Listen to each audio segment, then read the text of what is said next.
So what is Tempe Accelerates? This is a wonderful opportunity to give the presenters and the various areas that are presenting your comments. That's really what this is all about. This is a constructive process to help all the different areas of the city come together and help us all achieve our goals. Tempe Accelerates is a way to present our overarching goals and achievements to make Tempe a better place. We will be discussing the cardiac arrest survival rates and our council priority of being safe and secure. These measurable goals operationalize the 5 council priorities for our cities, such as safe and secure communities, quality of life, sustainable growth and development, financial stability and vitality, and strong community connections. So our performance measure is number 4.11 to achieve a tree canopy of 25 trees per acre on our as an average on our city properties. This is an opportunity for the community and Tempe employees to participate by offering ideas and solutions, as well as asking questions about how to reach our targets. I'm going to talk about 2 performance measures that focus on energy. The first one is energy reduction.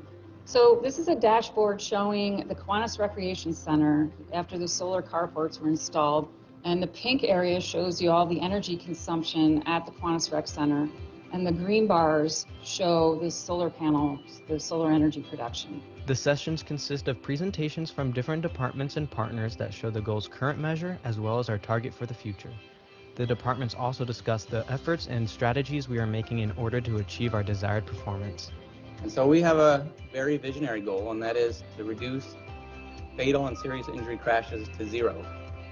So we're here to talk about feeling of safety in parks, and the specific council priority that looks at or is under is safe and secure communities. Join us for Tempe Accelerates, a series of data-driven collaborative strategy sessions to explore how these goals help the community and what we can do to reach our targets.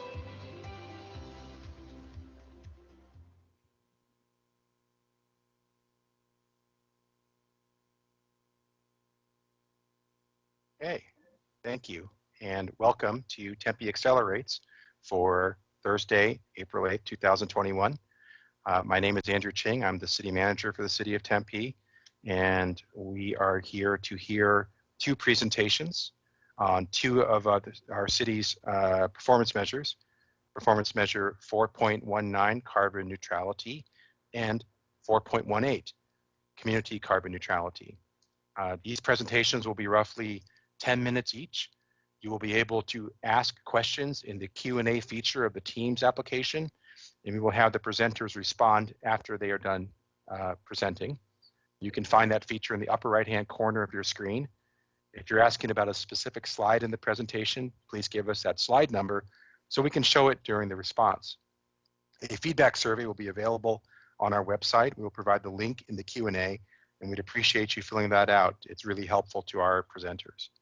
In addition, we will provide links to our performance measures dashboard so you can explore other measures you might be interested in.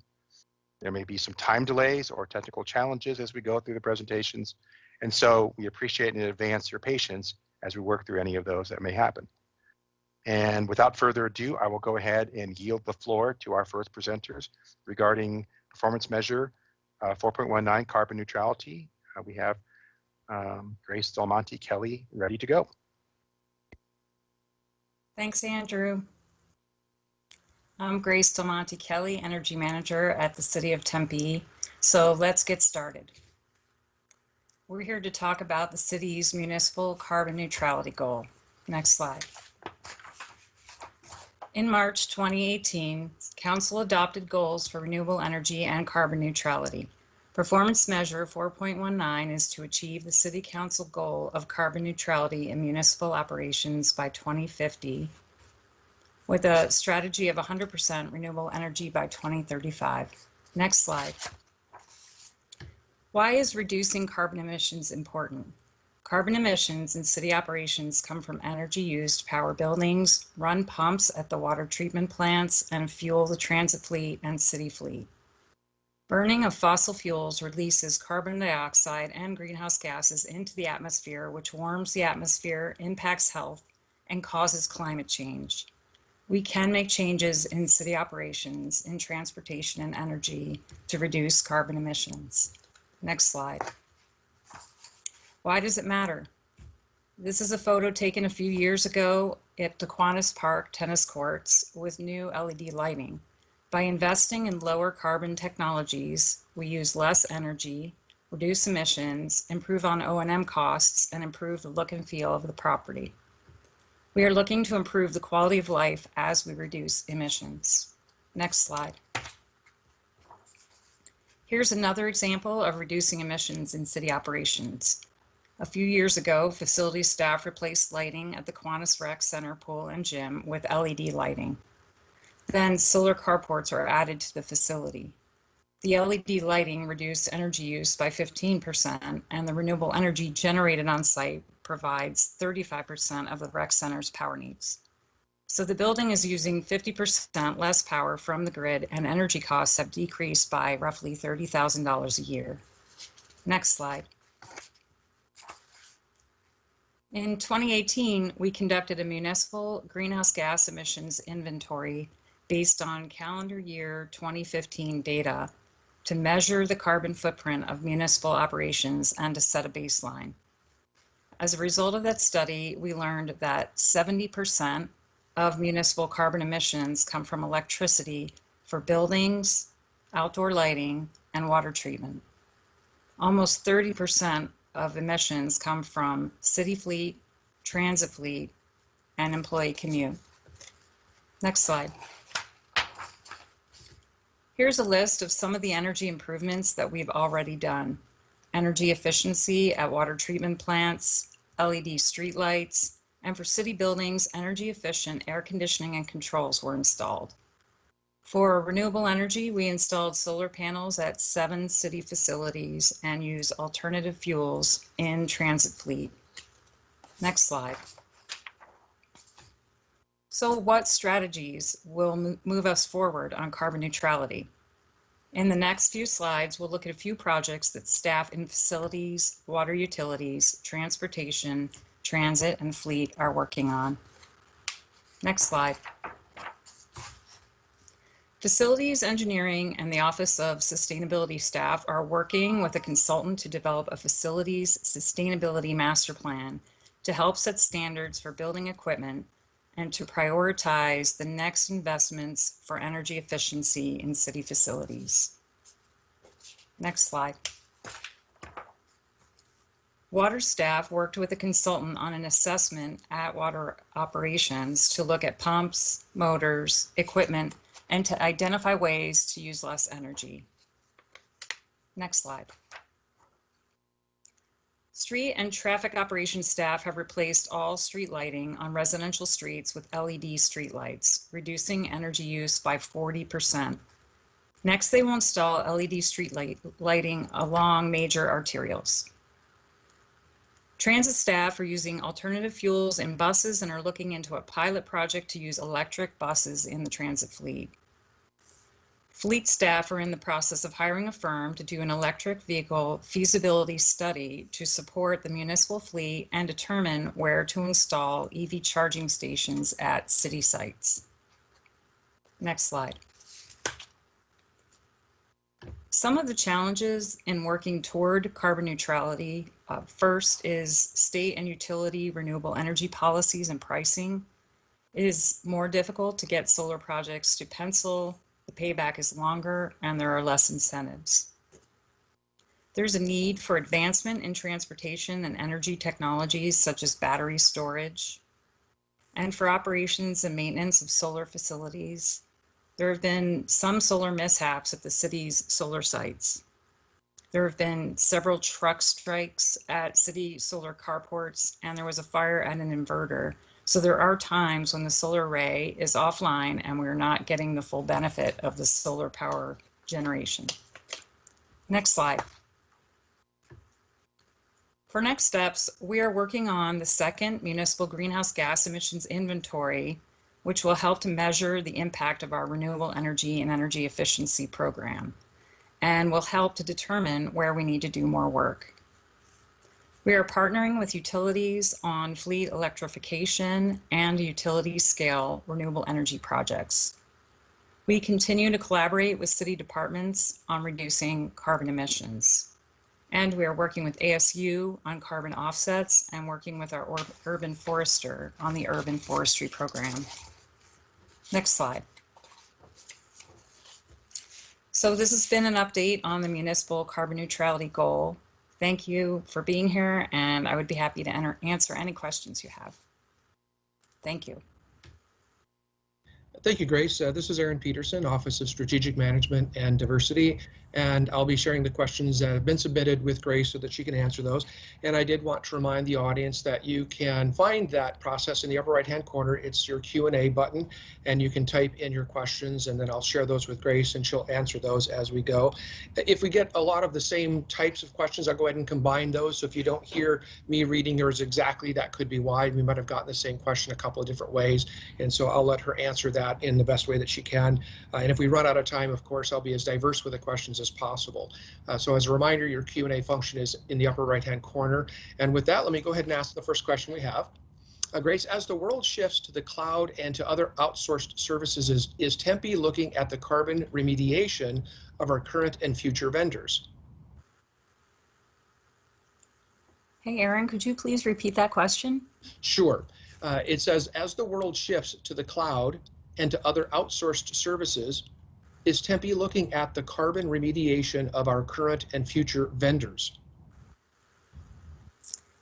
We are working with procurement staff and with other departments in our sourcing and trying to come up with a sustainable procurement policy. And I think we are headed in that direction. So yes, we are working on that. Thank you. The next question is, has it been looked into to have some lights, such as lights in parks and along running paths, turned off based on a lack of motion?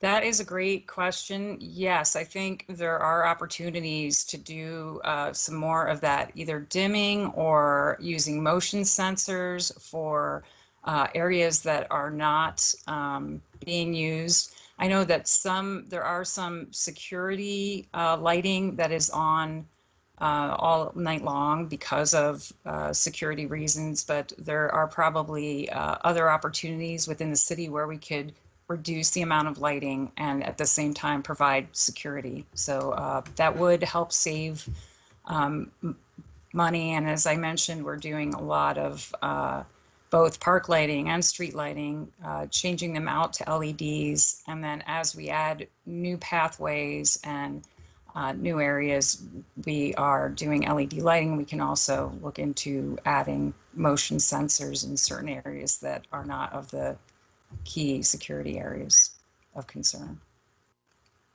Thank you. Next question, has Tempe considered allowing city staff to charge electric vehicles at work? The city of Tempe could set the example for other employers. That is a great question, and I'm very excited because we are working on a project at the Tempe Library. We have 4 existing electric vehicle charging stations there that have been public chargers, but we have a new project where we're working with SRP, and they have electrification goals and sustainability goals, as do we. So we're working together and putting in 7 new charging stations. They will be able to accommodate both fleet charging and public charging and employee charging. So they're going to be much more diverse than right now. We have some fleet charging and we have some public charging, but we don't have a charger that does both. So that is coming in the next month. And the Office of Sustainability will continue to work on getting more and more charging stations. We're looking at the parking lot just west of City Hall. We're looking at putting new chargers in over at the Orchid House parking garage. So we're very excited about employees that want to use their electric vehicles and charge at work. Thank you. Next question is, do we take into account the pollution from the manufacturing of electric vehicles as well as the toxicity of the batteries? How do we plan to offset that? That is a very good question. Our initial goal is can we reduce emissions at the local level by encouraging electric vehicles? And then if the utilities, both SRP and APS, have goals to reduce emissions and to, I believe APS has a goal to be have carbon-free energy by 2050. So ultimately, as more and more people use electric vehicles and as the fuel mix shifts more toward zero carbon emissions, I think that will be a much cleaner outcome for everyone. I'm not quite sure about the, what was the second part of that question, Aaron, about manufacturing? Yeah, so I'll read it again. Do we take into account the pollution from the manufacturing of electric vehicles as well as the toxicity of the batteries? And how do we plan to offset that? So if I could, I would ask Braden if he has any an answer for that one. Yeah, so you know, we're seeing a common theme here. So and it's a really, really good point. So when we are looking at our emissions, we're looking at what we call scope 1 and 2 emissions. So those are emissions that we create by using electricity and using vehicles. The next level of sophistication is what they call a scope 3 emissions, and that's taking into account the environmental impacts of everything that you buy. And as a city, we're not there yet. There's only about 5 or 10 cities in North America that are doing scope 3 emissions. You know, as we get more sophisticated in Tempe at doing this work, we'll eventually get to scope 3 emissions. But right now, we're not factoring scope 3 emissions into our decision making. We're really factoring, as Grace said, we're factoring how do we lower the emissions of what we buy. With the electric vehicle issue, you know, we've looked at a lot of studies, and the field is pretty clear that the carbon from internal combustion engines is worse environmentally than the issues with the LCAs, meaning the life cycle assessment of the electric vehicles themselves. Does that mean that we shouldn't be pushing the electric vehicle industry to get cleaner? We absolutely should, but it's not a reason to continue to be invested in the internal combustion engine. The internal combustion engine should be an obsolete technology. It's not. It should not be the part of our future, and figuring out how we move away from it as quickly as possible is in the best interest both of our in terms of environment and in terms of public health. Germany is going to be off of ICEs within the next 10 years. It's probably going to take us a little bit longer here in the States and here in Tempe, but we're mission driven on making sure that ICEs are not going to be a part of our future in the coming decades. Thank you. Next question is, has Tempe considered factoring in a vendor's carbon impact / sustainability profile when negotiating contracts for outside goods and services? So that is a really good question. As I mentioned earlier, we are working on a sustainable procurement policy, and I believe that we have a list of best practices as well as guiding principles. So in any future bidding, we will look at those guiding principles. And I would just ask Braden, do we have a copy of that sustainable procurement policy available? Yeah, internal services, I think, is working on how they want to publish it, but they have adopted the policy, and it's a good framework. So yeah, it's a good reminder we should talk to internal services about making it available to departments, because we've worked on it with them for several years now, and Michael Green and his whole team have done a fabulous job. So we'll encourage them to share it with the broader city. Great, thank you. The next question is, how much progress has been made towards the 100% renewable energy goal by 2035? Thanks, Aaron. We have 10% of city buildings and facilities that are powered by on-site solar systems. And then early next year, we will have another 2 megawatts of solar power from the SRP utility scale solar project that is being built in Eloy, Arizona. So that will bring the city up to 16% of facilities powered by renewable energy. It's a little closer to our 100% goal by 2034 to 2035. But of course, we have a lot of work to get there. Thank you. And our last one is somewhat related to that is, do we have any of the solar sites have battery storage? So not yet, but we are looking at adding battery storage to some of the city's solar sites. The projects don't pencil yet, but when it becomes more cost effective, we're hoping to add battery storage, especially at the library would be a perfect location. We have a lot of buildings and a lot of the community center there. So ultimately, we would like to add battery storage and use those as future resilient energy hubs to help with serving as cooling centers for the community. So that is a future project that we would like to do. Thank you.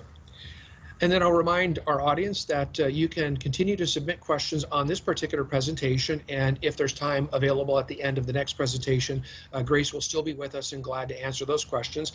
I have also published in the Q&A the links that you can find for our future sessions. So if you'd like to see what the future sessions are going to be, and likewise what other performance measures that we have. So if you'd like to see what else that we're working on. And we do have one more question, so let me go ahead and share that since we do have some time. So your work with ASU's Nicole Darnall and her students on sustainable procurement is very exciting. So not a question there, but a statement. We appreciate you sharing that. And then one more has come in. A great presentation and good information, Grace. I just wanted to make a comment that most people don't know, have forgotten, or didn't get mentioned, and that is the conversion of all of our traffic signal incandescent lights to LED in the late 90s. Is that right? In the late 90s? So yes, that is correct. Okay. And then we also have a link that someone has shared on the sustainability innovation at ASU. So I will be putting that in the published as well. So anyone in the audience that would like to go there and see what information is available, that would be outstanding. And thank you for sharing that with us as well. So I will publish those. Oh, in the 90s. Okay, so someone is correcting me, and yet was in the 90s that they meant. So thank you for that. All right. And with that, I will turn it over to Andrew to introduce our next presentation. Okay, thank you very much, Aaron, and thank you, Grace. Great presentation. And now I will introduce our second presenter, which is Braden Kay, and he will be speaking regarding performance measure 4.18, community carbon neutrality. Thank you. Thank you, Andrew, and thanks everyone for coming today. Really appreciate it. So Grace just told you about what we're doing in city operations. We also have a performance measure as to how we can help influence emissions across our entire city. Next slide, and let's get started.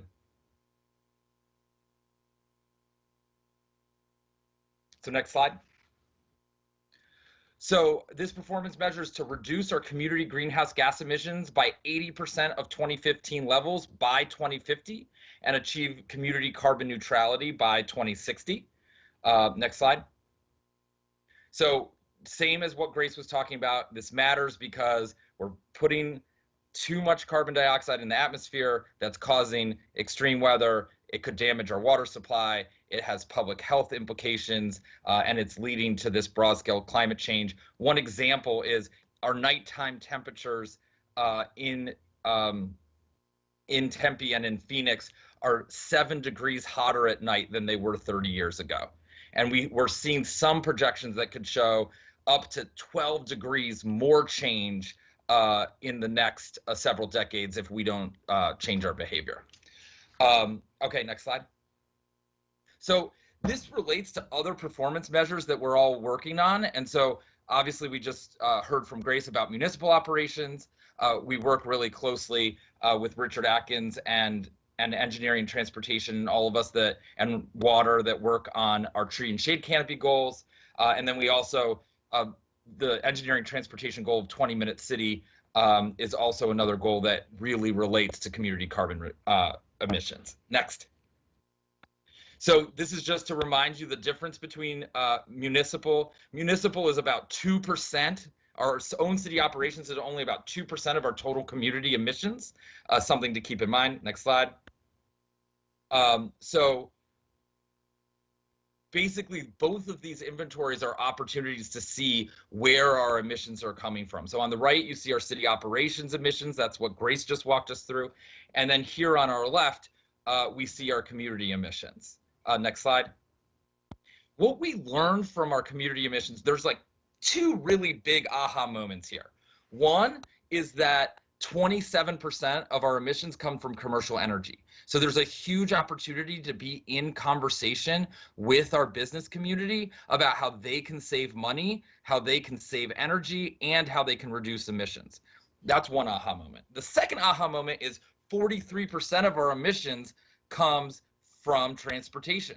So we can work really hard with APS and SRP and our business community to reduce energy use, but that's only half of our problem. Almost half of our problem is a transportation problem.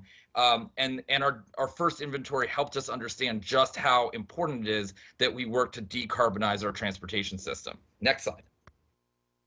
So this is our first climate action plan. It was passed by mayor and council in the fall of 2019. It was a 3-year process that many of us around the city went through. And I think that's, you know, Grace and I work on these performance measures, but we do it collaboratively with folks across the city in energy, in transportation, and resilience to extreme heat.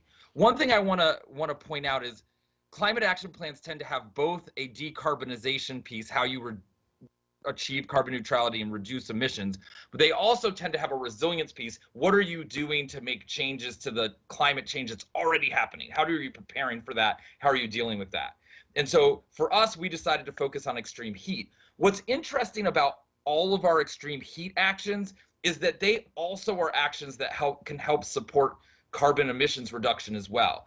So green infrastructure that has stormwater supporting trees can cool our environment and mean that buildings use less energy. Green construction codes can also help reduce energy. Investments in our emergency management and urban forestry programs are about working with community on urban cooling. So there's a real awesome opportunity with all of our extreme heat resilience actions to also contribute to emissions reduction. Next slide. So on the energy side, we still have a major challenge. 50% of our electricity is still coming from fossil fuels. So we're in constant dialogue with the utilities about how to partner with them on decarbonizing their fuel sources. And we're supporting businesses in energy upgrades and load shifting. One thing that's really interesting that APS has taught us a lot about is energy in our system's actually much cleaner during the day because of solar. So if we can actually use more energy during the day and less at night, that's cleaner energy. So not only is it important to invest in better HVAC and energy efficiency technologies, that's super important, but shifting when we use energy also is an important part of investing in the clean energy economy and making sure that we're reducing our emissions. Next slide. Tempe's awesome, we all know that. We are particularly awesome when it comes to alternative transportation. We lead the state in the amount of people that take the bus, the bike, light rail, or even ASU has a lot of folks that skateboard. 2% of ASU students skateboard to work or school. So we lead in alternative transportation. We have a legacy of doing it. We're very proud of that. But we need to continue to figure out how we shift from single occupancy vehicles, and that has a lot of benefits. It can improve air quality, it can improve public health, while it's also lowering emissions. Next slide. And then extreme heat, you heard me talk a little bit about this before. It poses serious health risks. We're really particularly concerned about high tourism times like March and October, when we're used to having a lot of visitors. Those times are getting hotter and could threaten our tourism economy. So really making sure that we're investing in carbon reduction as well as resilience to extreme heat is really important to the future of our economy here in Tempe. Next slide. So we took these 3 action areas and the 12 actions, and the Sustainability Commission actually selected 4 highlight actions that they thought we really needed to focus on. And we've been spending the last 2 years really trying to figure out how to advance these ideas. Next slide. So you see we have the 3 focus areas and these 4 highlight actions. I'm going to just quickly walk through them so you're aware of them. Next slide. So Grace talked a little bit about resilient energy hubs. This is the idea that we should have buildings in every neighborhood where there's solar with battery storage, so that in case of there's outages like what we saw in Texas, that everyone has access to a building that has air conditioning and is off the grid. So this has the opportunity to both help us decarbonize and add more solar to buildings, but making sure we're doing it in a very equity-focused way so that the most vulnerable populations in our city have access to air conditioning and access to clean energy. And so we're actually working with Human Services that are putting in this Envision Center at Apache and Dorsey, and we're working to make that our first pilot resilient energy hub in the city. And there's also some other opportunities with APS that we're working on to do this model in other places in the city as well. Next slide. Transportation demand management. We have spent decades in Tempe investing in infrastructure, and we're really proud of that. Light rail, streetcar, buses. Now what we're trying to do is make sure we're investing in the programs that step alongside that infrastructure. And so transportation demand management is a series of tools that can be used to encourage carpooling, encourage transit. You're going to hear a new term coming up recently out of our engineering and transportation department called mobility hubs. This is the idea of making sure that a concentration of transportation options are available in single locations, like at certain parks or certain areas of downtown. So we're really excited about mobility hubs as a transportation demand management tool. We're also looking at this idea of a transportation management association, which is a public-private partnership to help figure out how we all work together in promoting carpooling and promoting the use of alternative forms of transportation. So this has been a very exciting space, and it's really important. We need to continue to invest in infrastructure, but we also need to be investing in programs like the ones I've just discussed to marry with that infrastructure. Next slide. Then we come to green infrastructure. So green infrastructure is a very specific kind of infrastructure that captures stormwater to help with vegetation. Because the problem is, and our folks, we have some folks on the line from our water conservation team in municipal utilities, we don't want to be overly dependent on potable water to produce vegetation and shade in our city. So in this picture, you can see it's possible for us to build both in private property as working with community development, as well as in our own projects working with engineering and transportation, to be able to take stormwater off of the street and put it into vegetation. Tucson has really been a leader in this space. We're doing a lot of interviews with Tucson to try to figure out how they did what they did with green infrastructure, so we can copy that here in Tempe. College Avenue, there is one example of some places where we've put some green infrastructure investments. We've also done some pilot projects with the leadership of Sean Thompson and Ed Bond and others in engineering and transportation, both at Rio Salado and Hardy and Lemon and Dorsey, if you want to see what those look like. So there's a real opportunity for us to invest further in these kind of green infrastructure technologies. Next slide. Then the International Green Construction Code. So this is an actual building code that allows for the buildings to be more sustainable. Many of you might have heard of the LEED certification.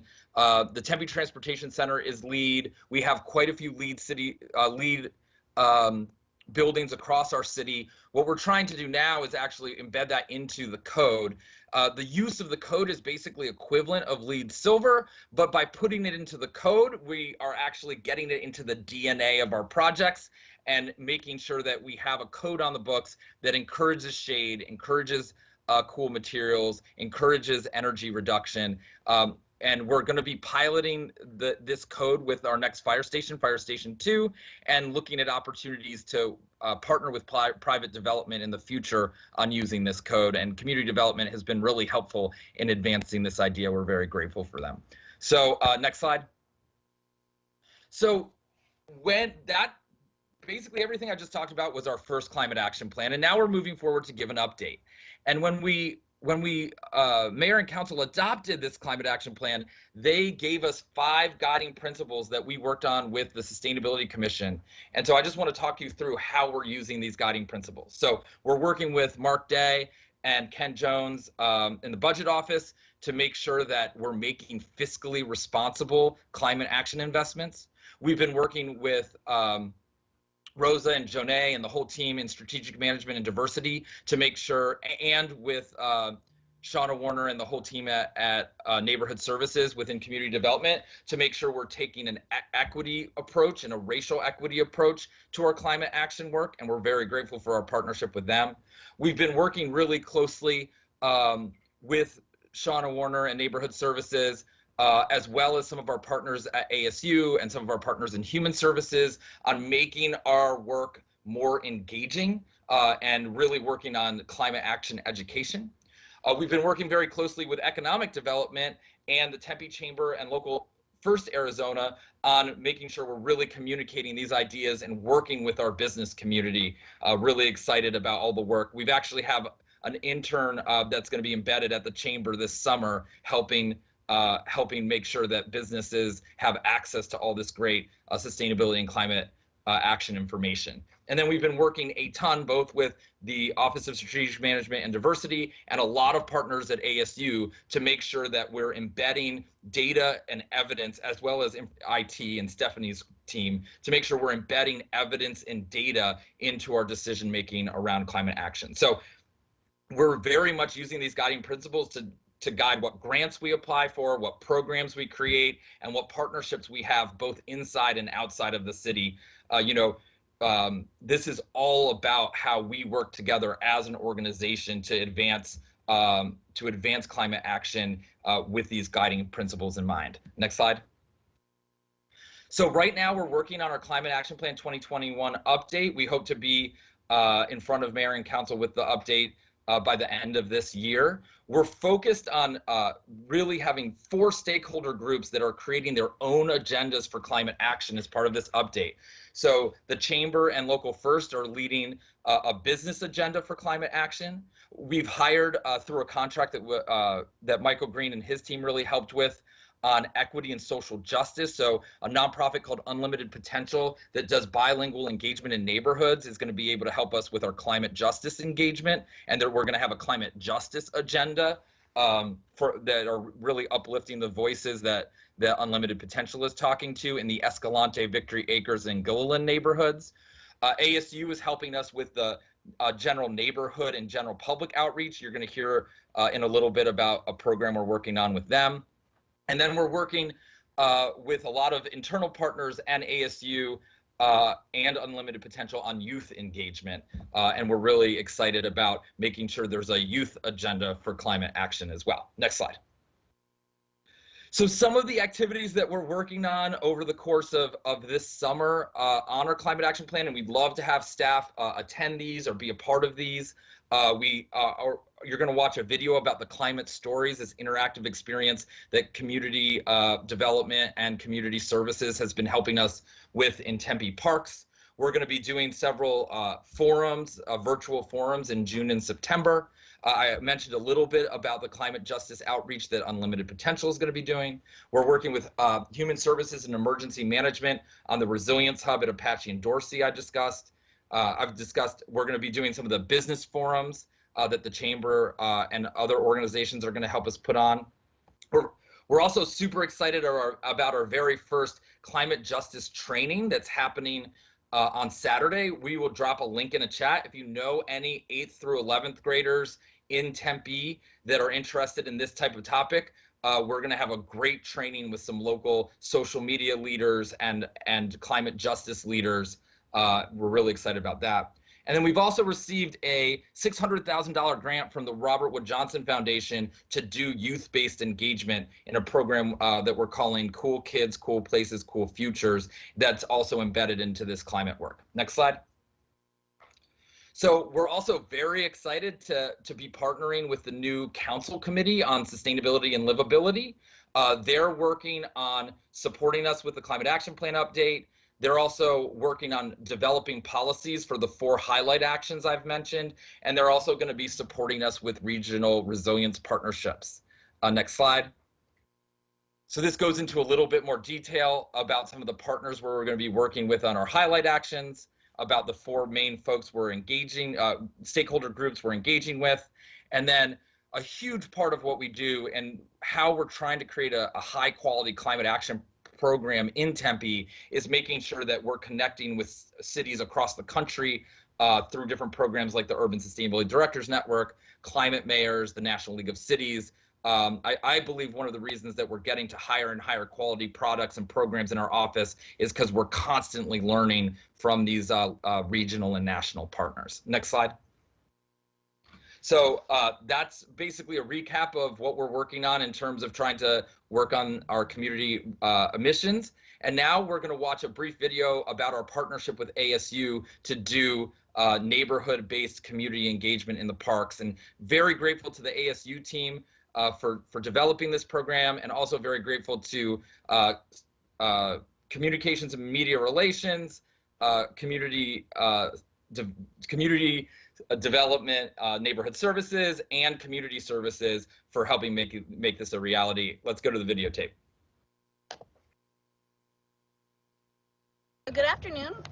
We're here at Clark Park at their community garden, and as you can see, we're setting up the climate stories for Tempe's Climate Action Plan 2021 update.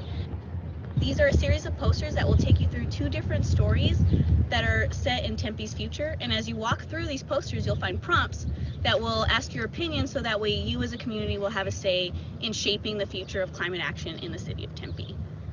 So us as a group, we're all students that are a part of ASU's course titled Equity in Climate Action, that's facilitated by Dr. Martha Berbes and Dr. Lauren Keeler in collaboration with Dr. Braden Kay, who's the Director of Sustainability at the City of Tempe. So throughout the semester, we were working on these 2 listening sessions that were hosted in February, one with the general public and one with the youth. And we took their ideas and their feedbacks and we developed these climate stories. And these stories are put up in 4 different municipal parks, here at Clark, at Escalante, at Papago, and at Kiwanis. They will be up throughout the whole month of April. These climate stories take the reader through 2 different stories set in Tempe's future that will help them kind of imagine how communities might react to extreme heat conditions and take action to work towards an equitable, sustainable, and resilient Tempe. Through their experiences with the stories, the community members will be able to provide feedback and insights through this interactive texting experience that we've created, so that way they can ultimately contribute as a community to Tempe's CAP 2021 update. So the first story guides readers through a hot summer night set in 2035, where rolling blackouts have created power outages throughout the city of Tempe and has left the residents without AC. Readers will be asked to provide feedback on what they would do in case of a power outage and what their strategies would be for dealing with extreme heat, such as possibly going to a community resilience hub. The second story takes place on April 10th, 2035, aka Dolores Huerta Day, and describes the event at a local community garden. In this story, readers will consider their connection to the community and what they can do to take action in creating meaningful progress towards climate justice. Going through this process has taught us 2 valuable lessons that we believe will support the city in creating a better future for Tempe. The first lesson is that providing opportunities for community members to communicate directly with the city empowers their voices to be heard and leads to dialogue that is essential to making climate action happen in the city. As we have explored climate action planning efforts in other cities across the country, this factor, equitably empowering the voices of the people, is the strongest way to ensure success. The second lesson is that the process of climate action planning is just as important as the product it creates, if not more important. By emphasizing equity, community engagement, and open dialogue about what needs to happen and what is happening, to create a better Tempe, we believe we have set up a pathway towards continued initiatives that lead to climate action. These lessons remind us that the best way to take action is to do it together, and we hope that our initial efforts have made that a real possibility moving forward.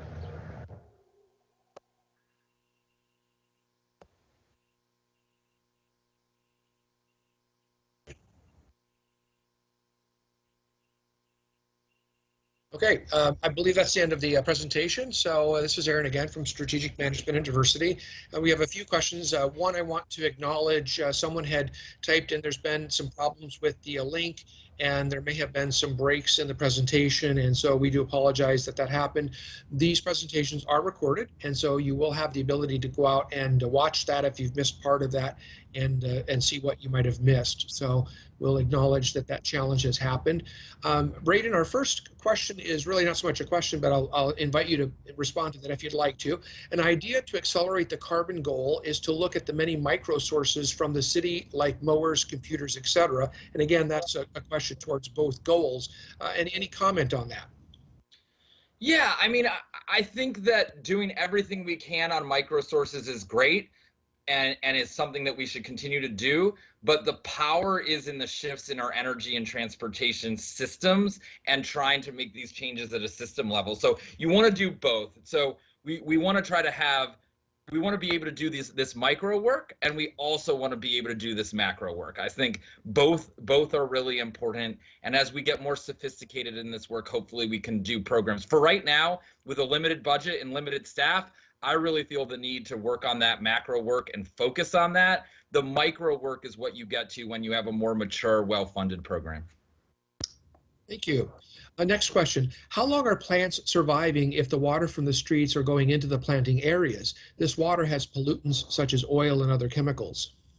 Yeah, so these are the types of questions and conversations we need to be having as we embrace green infrastructure in our city. Tucson has been doing this for quite some time now.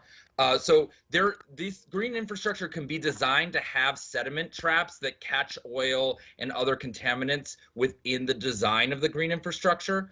There's also a lot of studies to be done to figure out exactly what's getting caught in this. But one thing to understand is you still need irrigation for the beginning of this type of infrastructure. The idea, though, is it's a lot easier to, after 3 years, stop potable irrigation and then try to survive solely on stormwater. So it's not, the idea is not that you survive solely on stormwater from day one. The idea is that the infrastructure makes it easier than in years 3, 4, 5, and beyond that you can get off of potable water. But those are the type, that's the type of education, and those are the types of conversations that we really need to be having as a city, both with our development community and within our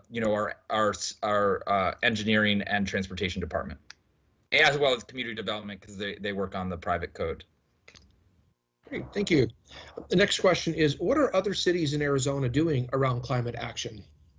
Awesome. Well, I'm really proud of the fact that Tempe is the second city in Arizona to do a climate action plan. Flagstaff was the first. Phoenix Phoenix and Tucson are working on theirs right now. Phoenix is probably likely to have theirs go to council this fall. We've also been approached by Mesa. Mesa City Council has now decided to do their first climate action plan, and they're using Tempe as a template for their climate work. And we're starting to see some city sustainability plans from Chandler, Scottsdale, and Peoria. And then we've also been doing a bunch of partnerships and work a lot with Sedona, who has a new sustainability program as well. So I am the chair of the Sustainable Cities Network, which is basically the professional network for sustainability folks in Arizona. And I'm really proud of the progress that's being made by a lot of cities in Arizona. And I'm also proud of the fact that Tempe is now being considered one of the leading cities in Arizona in a lot of this work. And hopefully we can continue to do that. Thank you. The next question is, what conversations can the city have with the business community? You know, that's a great one. And I think number one conversation that we want to be having with businesses, and this is one, there are programs to help you. So the chamber has a sustainability pledge that's helping businesses figure out how they can become more sustainable. And then we've worked very closely through our innovation fund. We funded the start of the green business certification at Local First Arizona, and we've had over 20 businesses in Tempe go through that certification and become more sustainable through support with work with both our own city staff as well as experts at Local First. So there are programs available for businesses. And one of the things we're really excited about with this climate action plan is we're going to be having forums that the chamber and Local First are hosting to help make sure more businesses have access to their utility programs, have access to more information about water conservation, have access to sort of a holistic sustainability program. So we are in deep conversation with our business community. We're also helped with a partnership with ASU and ULI to work on how we embed more sustainability into conversations with our development community. So there's a lot of work to be done in the space with the business community across Tempe and across our region, and I'm really proud of the partners we're working with. The chamber's doing a great job, Local First is doing a great job, and there's a lot of potential to do really important things in this space. Thank you. Next question is, Phoenix has provided shade for pedestrians at traffic signals. Has this been considered in Tempe? That's a great question. That's a question for our transportation planning department. I do want to put in a plug for the amazing work that the transportation team has been doing, led by Bonnie Richardson, on transit shelters. I think all that transit shelter work that they've been working on creating more resilient and sustainable transit shelters could eventually lead to more structural shade in our right-of-way. And those are options that we should be definitely looking at. And Richard Atkins, our urban forester, is great. He understands that not all shade needs to be tree shade. And so he's another advocate of helping us look at structural shade when it's appropriate as well. So we have a lot of great folks in the city that are thinking about how to advance structural shade in the city. And we've been partnered with ASU on how we make our city more resilient to extreme heat from an infrastructure perspective. When we finally adopt a performance measure on extreme heat, then we can get into the details of all the work we've been doing in that space. Great, thank you. Our next question is, how can we better involve young people and our schools in sustainability? Great question. You know, I'm excited about Dolores Square today. We've never done anything like this. We have local climate justice experts and social media experts that are going to be training. Right now we have 50 young people registered for the training on Saturday. We're really excited about that. And then we've also, as I explained, we have this Cool Kids grant. We're basically working with Human Services to create mini neighborhood-based MIACs in both the Escalante Victory Acres neighborhoods, as well as another mini MIAC near Gilliland Middle School.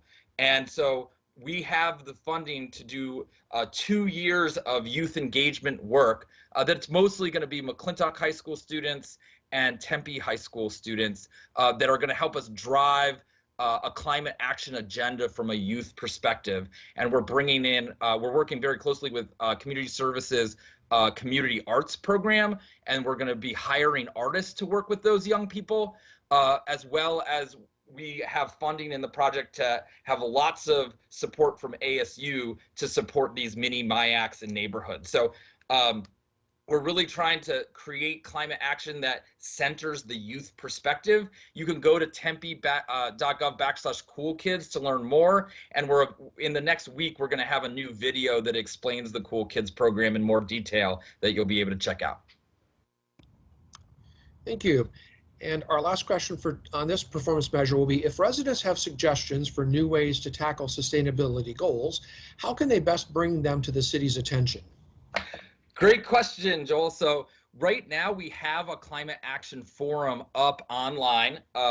So if you go to Tempe Forum, you can see the climate stories or climate action forum, or you can go to a city park and you can text your ideas via text at the 4 parks that were mentioned in the video. So there's a lot of opportunity to be in dialogue with us. We're also going to be having these online forums. So if you keep on visiting Sustainable Tempe website or tempe.gov/climate action, we're always putting up more opportunities to give us feedback and to learn where you can be part of solutions across the city. Great question. Thank you, Braden. And notice as well that we've got their phone numbers and their email addresses. So if any of you have a question after today's presentation, they invite you to reach out. Both Grace and Braden invite you to reach out and ask more questions in the future. I've also reposted the links if you have an interest in future sessions. That is in the Q&A, as well as a link to our other performance measures. So if you have any interest in seeing other works that we're doing across the city, invite you to go explore that as well. And with that, I'll turn it over to Andrew. Thank you, everyone.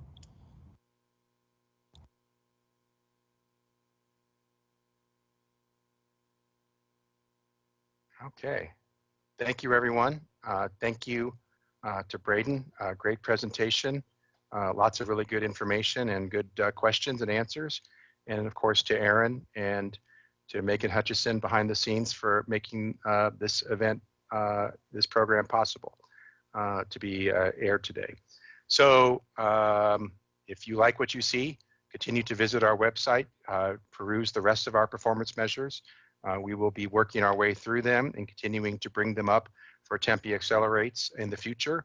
Our next Tempe Accelerates will be at this same time on April 22nd, 2021. We will again be tackling 2 performance measures. One of them is performance measure 2.06, police trust score, and 2.21, satisfaction with the availability of city information. So stay tuned for those. And you have the calendar up on the screen that shows the Tempe Accelerates for the balance through the end of May. And if you have any questions, you can always go to the website, which is tempe.gov/Tempe Accelerates. Thank you so much. Thank you for your participation. And thank you to both presenters today as well. Great conversation. And that concludes. Thank you.